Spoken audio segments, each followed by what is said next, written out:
Uma das coisas que estou tentando aprender, acho que estou aprendendo nesses últimos tempos, é realmente depender de Deus. Em todos os aspectos.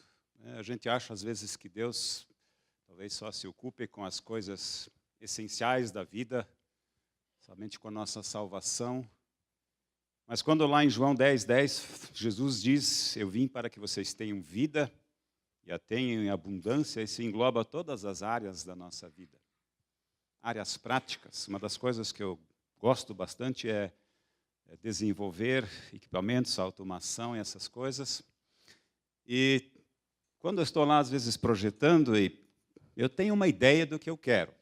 E falo para Deus, me ajude a enxergar o que eu preciso enxergar. E é interessante como Deus vai nos mínimos detalhes, às vezes, conduzindo você. E depois você pode dizer, glória a Deus por isso.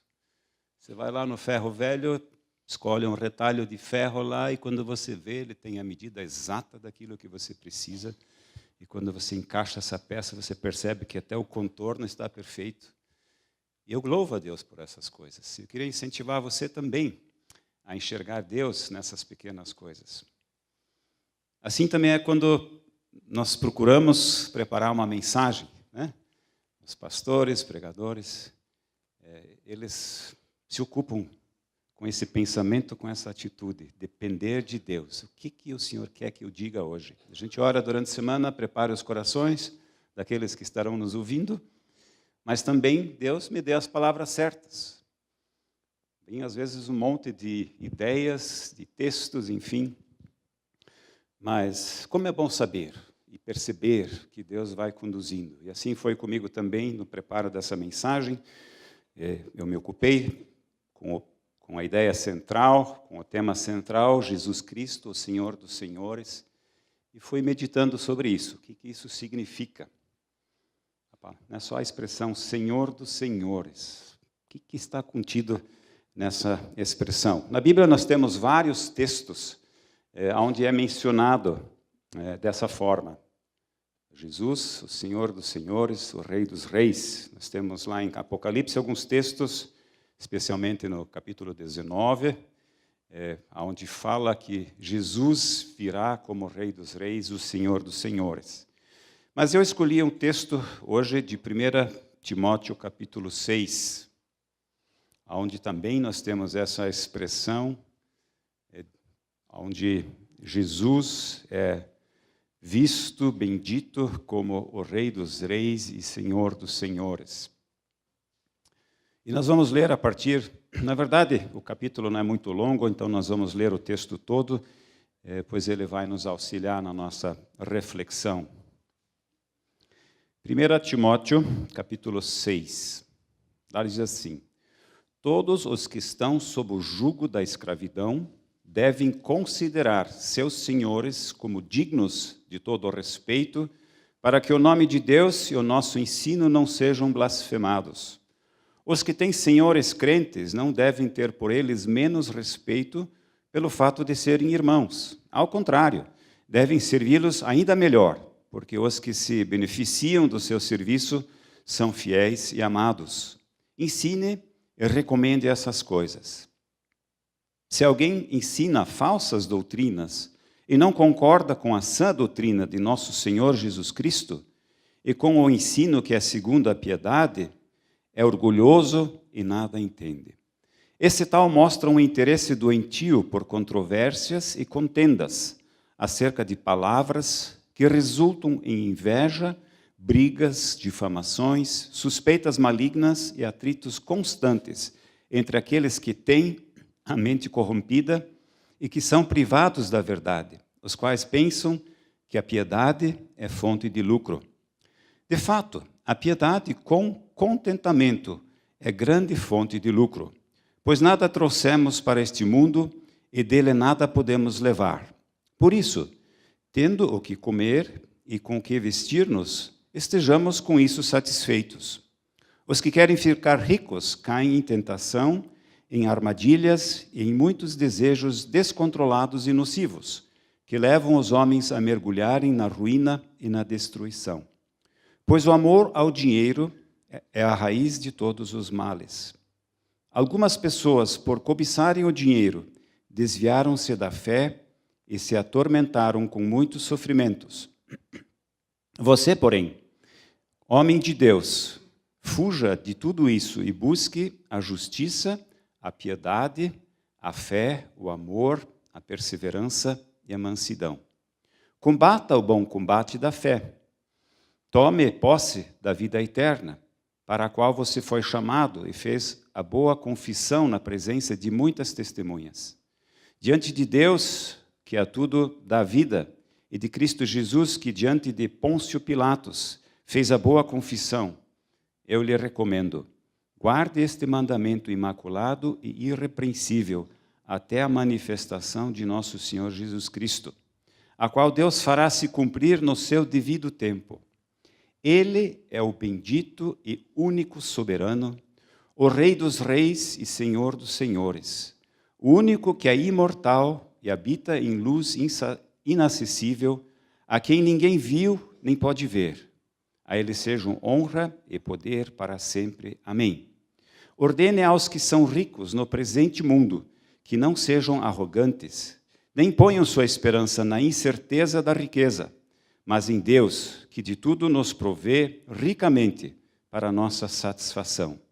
Ordene-lhes que pratiquem o bem, sejam ricos em boas obras, generosos e prontos a repartir. Dessa forma, eles acumularão um tesouro para si mesmos, um firme fundamento para a era que há de vir, e assim alcançarão a verdadeira vida. Timóteo, guarde o que lhe foi confiado. Evite as conversas inúteis e profanas e as ideias contraditórias do que é falsamente chamado conhecimento. Professando-o, alguns desviaram-se da fé. A graça seja com vocês. Aqui nós temos um dos textos da Bíblia que nos falam, onde é mencionado, é enfatizado de que Jesus é o Senhor dos senhores. E essa é a nossa reflexão hoje de manhã. Jesus Cristo, o Senhor dos senhores. Uma das coisas que chama a atenção quando nós lemos esse texto, justamente no versículo 15, onde fala que Ele é o bendito e único soberano, o Rei dos reis e Senhor dos senhores, é essa distinção. Notem que Senhor, no singular, está escrito com letra maiúscula. E senhores, no plural, com letra minúscula. Não é por acaso. É porque só existe um Senhor. Mas existem vários senhores. E eu quero, juntamente com vocês, refletir um pouco sobre essa questão. O que significa Senhor? Ou o que significam senhores na nossa vida? É interessante observar que no Antigo Testamento a palavra Senhor era atribuída a Jeová, Javé, ou seja, a Deus, Criador, né, de todas as coisas e assim por diante. No Novo Testamento, nós percebemos que a palavra Senhor é atribuída a Jesus Cristo. Lá em Filipenses, capítulo 2, versículos de 5 a 10, ou 11, mais ou menos, nós temos aquele texto conhecido onde fala que Jesus deixou todo aquele esplendor, a sua glória, e se humilhou para vir como servo. E por esse motivo, Deus lhe deu um nome acima de todos os nomes e o chama de Jesus Cristo, o Senhor. E mais adiante fala de Deus Pai. No Novo Testamento, Deus assume essa função de Pai do nosso Senhor Jesus Cristo. Quando olhamos as cartas do apóstolo Paulo, nós vamos perceber muitas vezes Deus nosso Pai e Jesus nosso Senhor. Então, no Novo Testamento, a palavra Senhor é atribuída a Jesus. É interessante observar também que no Novo Testamento, a palavra Senhor aparece muito mais vezes, em torno de 300 vezes, do que a palavra Salvador. Salvador são bem menos vezes. Em alguns textos, como por exemplo 2 Pedro 3,18, aparecem as duas, tanto Senhor como Salvador. 2 Pedro 3, versículo 18, é bastante conhecido também, diz assim: cresçam, porém, na graça e no conhecimento de nosso Senhor e Salvador Jesus Cristo. Na maioria das vezes, pelos textos que eu li, sempre vem Senhor e depois Salvador. Salvador não é importante? Claro que é. Jesus é o nosso Salvador. Por meio dele nós obtemos a salvação. Hoje nós celebramos a ceia do Senhor, que nos lembra daquilo que Jesus fez para nos salvar. Mas quando Jesus convidava as pessoas a aceitarem a sua salvação, a aceitarem a vida eterna através dele, estava automaticamente implícito, e nem tanto, na verdade, bem claro, de que isso seria também uma submissão ao seu senhorio. Senhor vem da palavra grega, Kyrios, que significa chefe, dono, amo, soberano, ou seja, autoridade máxima. Quando nós olhamos para Jesus como o Senhor, isso significa, então, que Ele é o nosso chefe, Ele é o nosso dono, Ele é o nosso amo, nosso soberano, a nossa autoridade máxima. Em Romanos 10, 9, nós temos um versículo bastante conhecido também, que diz assim: se você confessar com a sua boca que Jesus é Senhor e crer em seu coração que Deus o ressuscitou dentre os mortos, será salvo. Que Jesus é Senhor. Não diz aqui que é Salvador. Isso nós sabemos, isso Ele é. Mas a questão principal é de que Ele seja Senhor das nossas vidas. Então nós poderíamos dizer assim também nesse versículo, né? Se pois, desculpe, aqui versículo 9. Se você confessar com a sua boca que Jesus é seu chefe, que é seu dono, que é seu amo, que é seu soberano, que é a sua autoridade máxima, se você crer nele, você será salvo.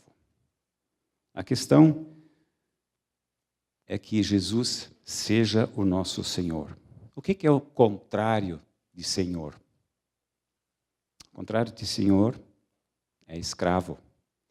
E naquela época, a escravidão ela era presente ainda.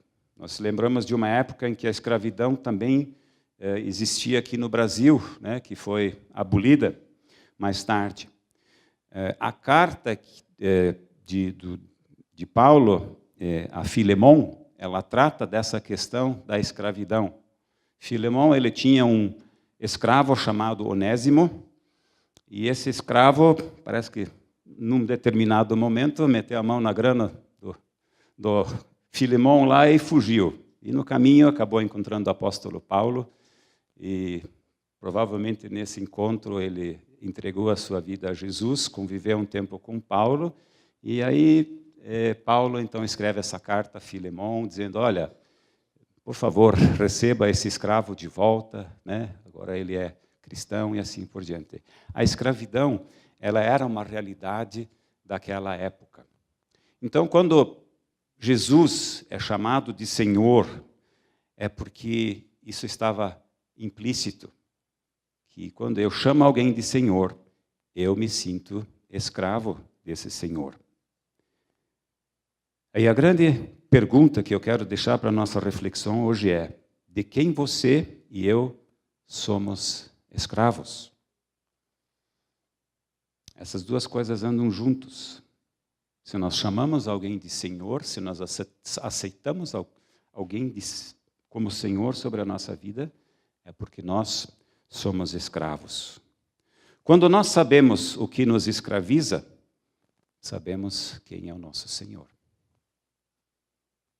E essa é a questão que mexeu comigo durante essa semana.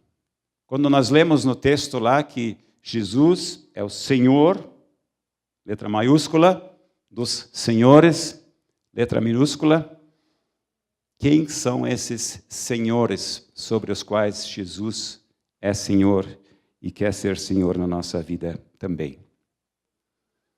Nos dois textos principais que nós lemos hoje, no momento da ceia, nós lemos Mateus capítulo 26 e agora, recentemente, 1 Timóteo 6.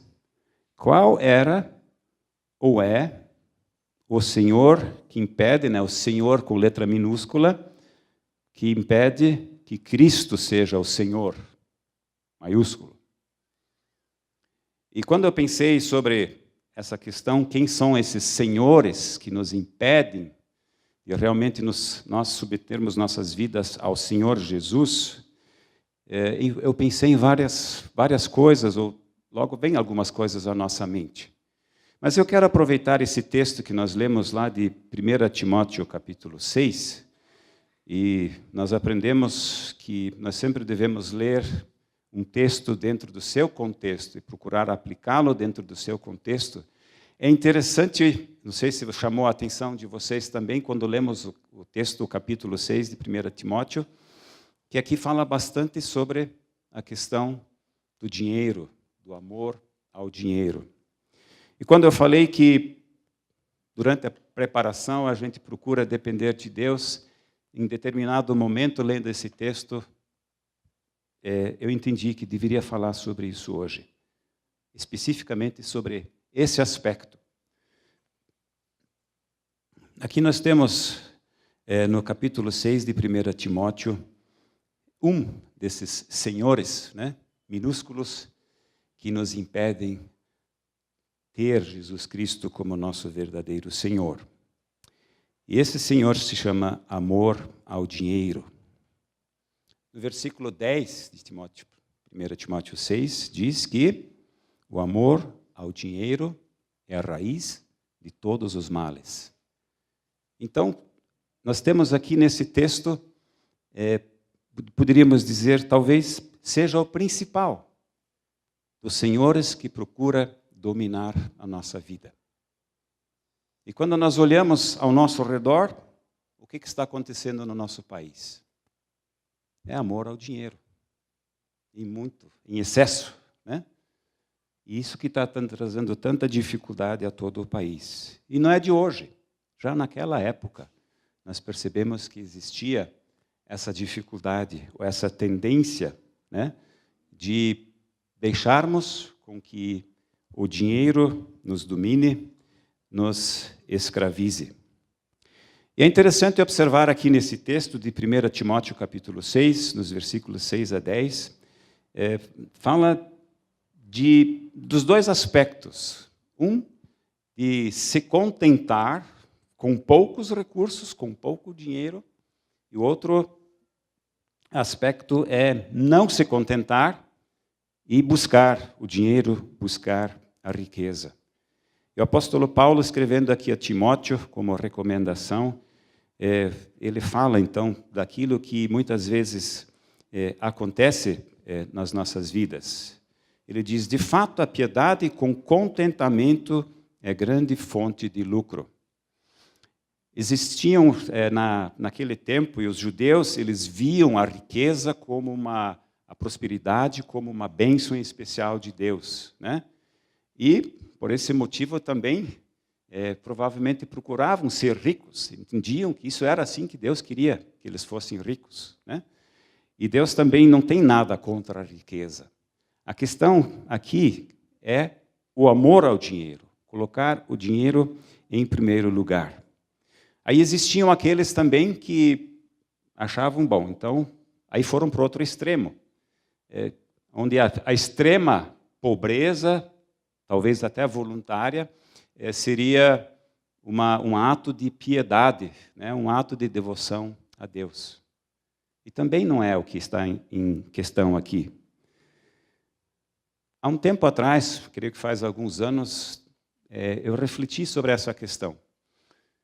Nós temos a palavra feliz, nós temos a palavra alegre, nós temos a palavra contente. Ah, eu estou contente, O que significa ser contente?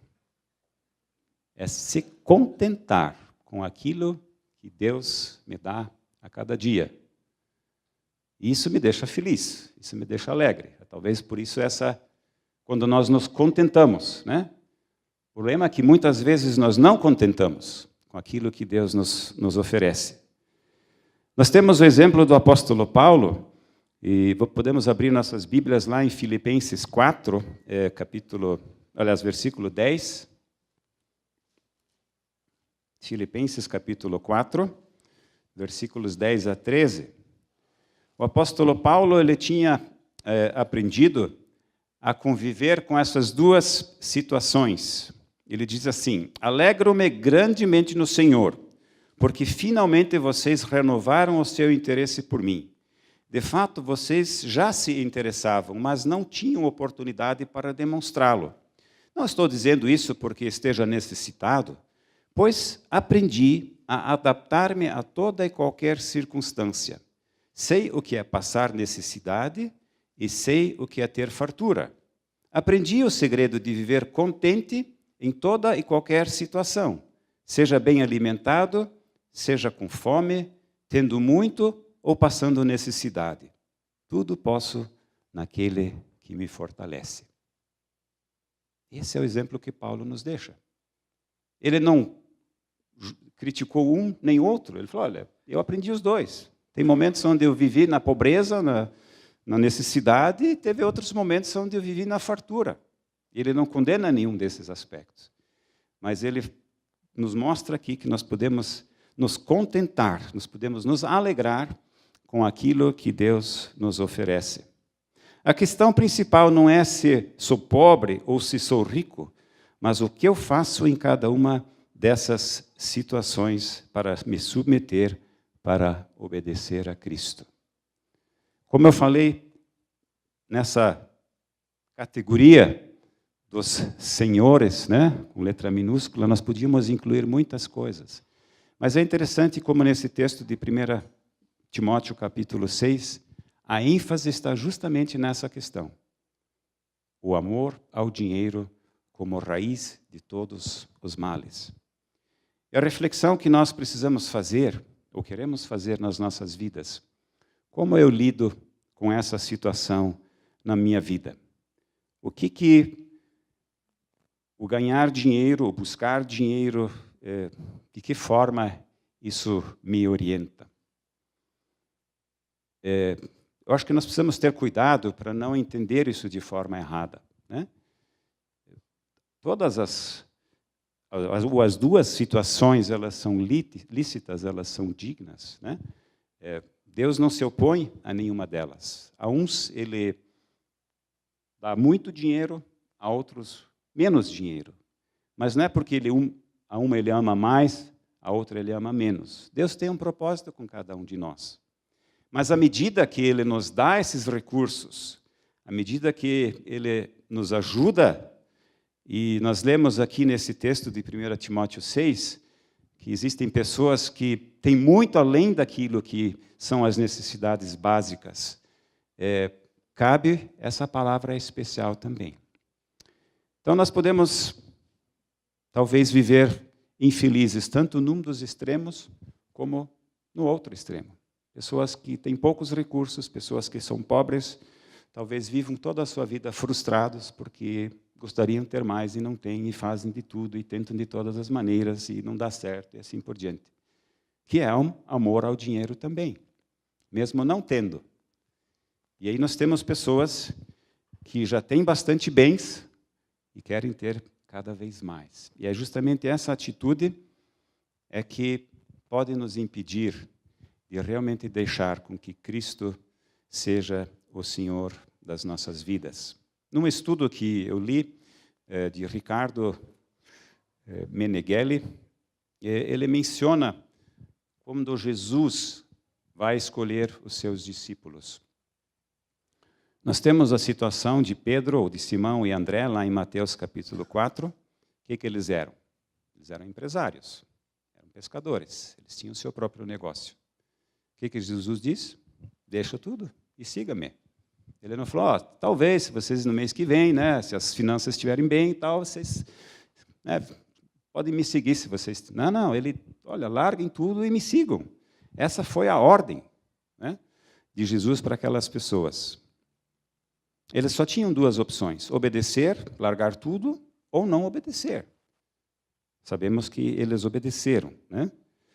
Depois nós temos em Mateus capítulo 5, 27 e 28, Jesus escolhendo, convidando, na verdade, dando essa oportunidade a Mateus, a Levi, que era um coletor de impostos: venha e siga-me.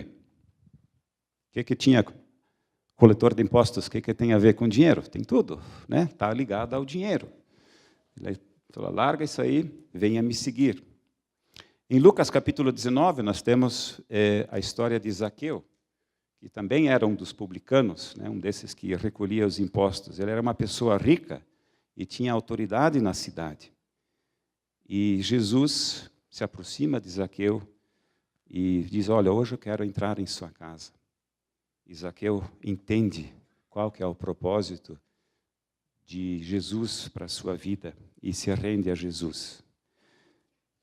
E depois nós temos também o relato do jovem rico, onde ele se aproxima de Jesus: olha, cumpri todos os mandamentos.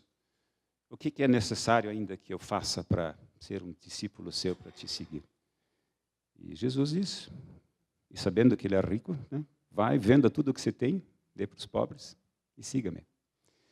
É interessante observar que a Bíblia, né, ela fala muito sobre o dinheiro. Por quê? Porque ele realmente tem muita influência sobre as nossas vidas.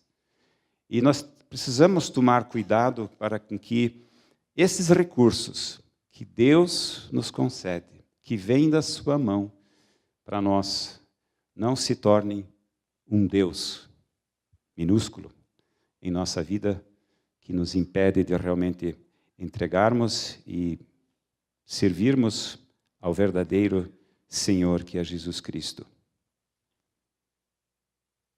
Lá em Mateus capítulo 7, 21, se não me engano, fala da questão de usar o nome do Senhor, né? Jesus fala: nem todos que falarem Senhor serão, Senhor, Senhor, entrarão no reino dos céus. E aí, quando eu pensei um pouco sobre esse versículo, me lembrei de uma citação. Este ano eu estive em São Paulo, e aí eu peguei o metrô, e aí de repente ouvi uma voz assim no meio daquela multidão dentro do metrô lá, e uma mulher começando a falar da sua dificuldade financeira, que ela tinha que pagar aluguel e estava vendendo algumas balas ali no meio do povo no metrô, e por favor me ajudem, porque eu preciso, e contou toda a sua história lá no meio daquela muvuca toda, e uma hora, pelo que eu lembro, assim: olha, em nome de Jesus, não me dilatem para as autoridades, não falam que eu estou vendendo alguma coisa aqui no metrô, porque aí ela teria menos chance de ganhar. Você, poxa, mas em nome de Jesus, né? Muitas vezes nós usamos o nome do Senhor em vão, para falsos propósitos, achando que estamos servindo ao Senhor, mas nós precisamos realmente avaliar quem é Senhor sobre as nossas vidas. Será que eu sou escravo do dinheiro, daquilo que me sustenta, daquilo que precisamos, na verdade? Como eu já falei, isso faz parte da nossa vida, isso fazia parte da vida das pessoas que viviam na época de Jesus e na época do apóstolo Paulo. Mas sempre foi uma grande dificuldade, uma grande tentação, a qual as pessoas cederam, e nós podemos ceder, esse amor ao dinheiro. A Bíblia nos fala que nós não podemos servir a dois senhores. Ou nós servimos ao mamon, como diz lá, né, ao dinheiro, ou nós servimos a Jesus Cristo.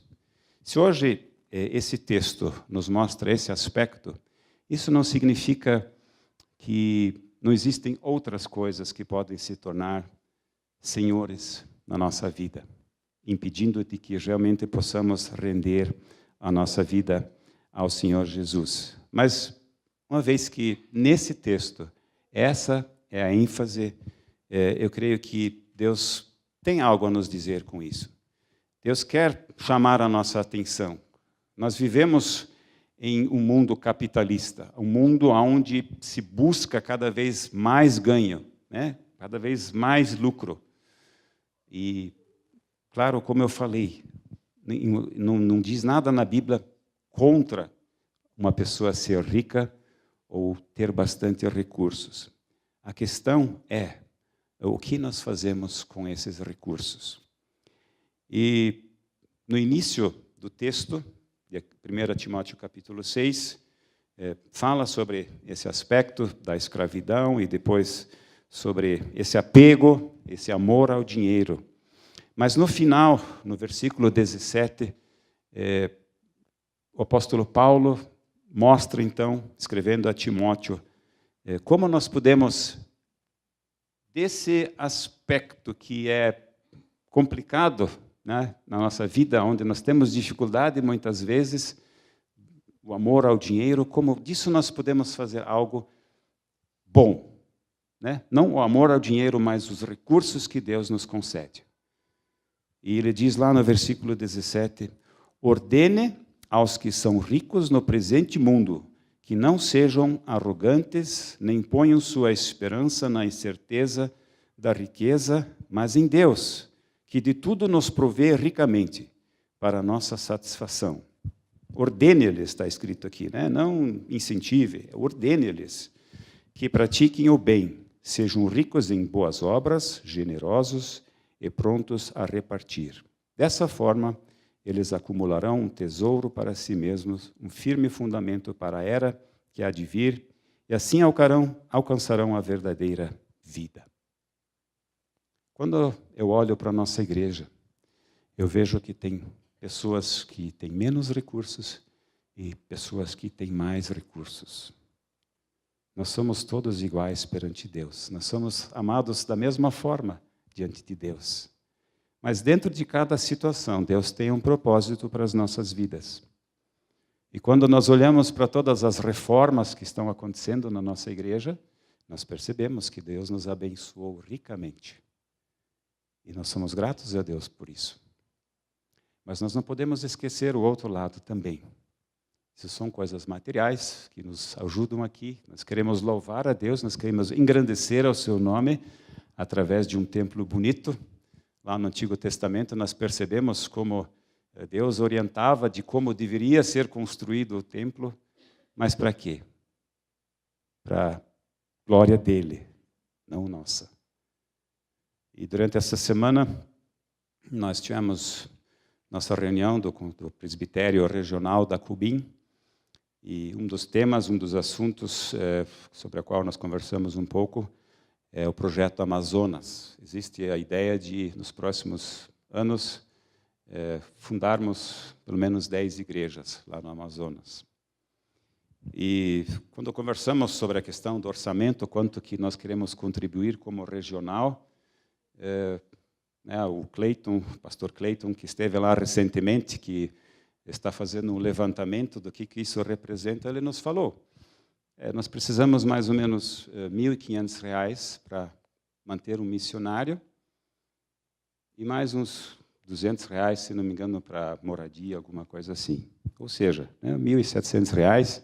Claro que tem a questão do deslocamento, que é bastante cara também, mas para que o missionário possa ficar naquele local, este é o valor.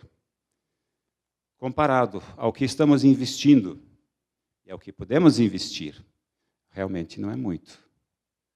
E é para isso que Jesus nos chama. É sobre isso que Ele quer ser Senhor nas nossas vidas. Ele não proíbe que nós tenhamos bastante recursos. Ele, inclusive, abençoa muitos de nós com bastantes recursos. Mas isso tem um propósito, como nós vimos aqui nesse texto, no qual está inserido que Ele é o bendito e único soberano, o Rei dos reis e Senhor dos senhores. Interessante, né? Por que esse texto está justamente no meio desse contexto que fala do amor ao dinheiro e das armadilhas que isso nos apresenta na nossa vida diária? E a decisão que nós podemos tomar é obedecer ou não obedecer. Ser ou não ser. Eis a questão. Ser um escravo de Cristo ou não ser. Um escravo, ele era comprado pelo seu senhor. Cada escravo tinha o seu valor. E o senhor ia lá, pagava aquele valor. E aquele então era o escravo, era a pessoa que o ajudaria, faria aquilo que ele ordenasse. Hoje nós celebramos que Jesus Cristo pagou um preço para que nós fôssemos os seus escravos. E muitos dos escravos que, ao ser abolida a escravatura, em forma de gratidão pela liberdade, diziam a seus senhores, por gratidão pela liberdade, né? Existiam as cartas de alforria lá que libertavam as pessoas, eu vou servi-lo o resto da minha vida. E essa deve ser a nossa atitude também. Se eu sou grato a Jesus Cristo pela salvação que Ele me dá, vai ser automático de que eu vou me submeter, que eu vou servi-lo como o meu Senhor. E, como eu falei já durante a mensagem, essa pergunta, né? O que me escraviza? De quem eu sou escravo? Nós cantamos hoje. Nós nos rendemos a Ti, a tudo que somos, tudo que temos. E nisto também está incluído esse aspecto. Não sei o que isso impacta na sua vida, de que forma, o que isso representa na sua vida. Se é, talvez, uma decisão, se vai pegar um emprego que rende mais, mas você tem menos tempo. Enfim, tem inúmeras situações. Tive que me lembrar da nossa irmã Beth Vintz, que é uma secretária executiva, que tinha um bom posto de trabalho, local de trabalho, ganhava bem, largou e foi-se missionária para traduzir a palavra de Deus. Isso, para mim, é um exemplo de ser escravo de Cristo. Quando nós lemos as cartas de Paulo, muitas vezes ele fala, diversas vezes ele menciona, como prisioneiro de Cristo, como escravo de Cristo. Paulo era uma pessoa muito culta, uma pessoa influente, uma pessoa de uma grande capacidade. Ele estudou aos pés de Gamaliel, né, que era um dos maiores professores da época. Ele tinha muita expressão na sociedade, mas para ele estava claro, eu sou escravo de Cristo. Você quer ser escravo de Cristo? Se você diz sim para essa pergunta, você pode dizer também que Jesus Cristo é o Senhor da minha vida. Que Ele é o Senhor dos senhores, Ele está acima de todas as coisas. Ele é que decide, e o que Ele decidir está decidido, e eu quero obedecer.